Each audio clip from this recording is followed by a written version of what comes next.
In our Trader Rundown today, Scott Bauer joins me. He's with Trading Advantage, here to talk about what could turn out to be a big Friday. Hello to you. Hi, how are you? We have a lot to look at, starting with the technical aspect of this market. What is it telling you? Yesterday, Angie, and I haven't seen a lot of people talk about this, but we hit what's called the 50% retracement level yesterday.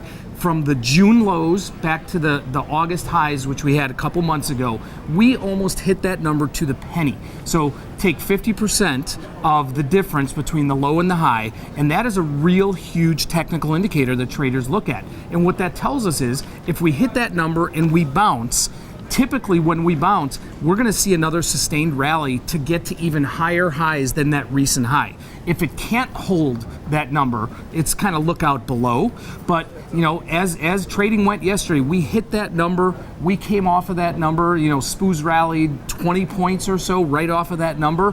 So we'll see what happens. But you know, like you said, a lot of what's going on today and going into next week is going to be these bank earnings. The banks are going to be big today. So we have a number reporting in today, Yep. and then of course next week as well. So yeah. What bank are you watching? Well, two of them. Let's talk first about JP Morgan, which is this morning. Love this stock, love Jamie Dimon.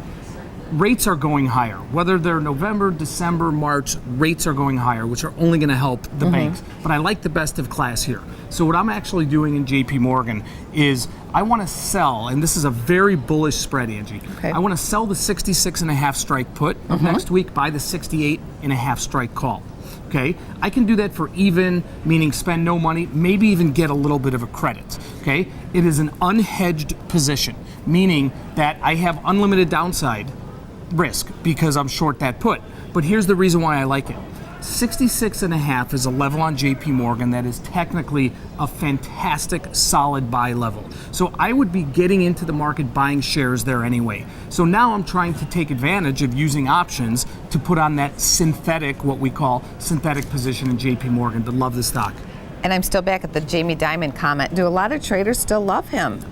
Traders do. They do. I think the mainstream media, Wall Street media, do not. Traders love them. Good to know that. Okay, Yep. You said you were looking at another bank as well.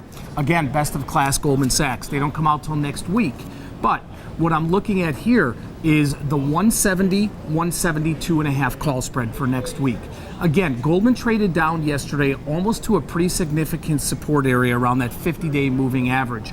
Goldman has a history of kind of grinding higher into earnings. I want to take advantage of that. And if we get a little bit of a move up, I'm not even looking for a massive move up ahead of earnings. That's going to give me a lot of options, no pun intended, to roll this position, to maybe sell it out, to roll it into different strikes. But by buying that 170, 172.5 call spread for about 75 cents, that's my maximum risk. I know what, you know, this upside can go to $2.50, and again, best of class. That's what I think is key here in the banking sector, is best of class. And so are you. Thanks for being on the show. That's awesome.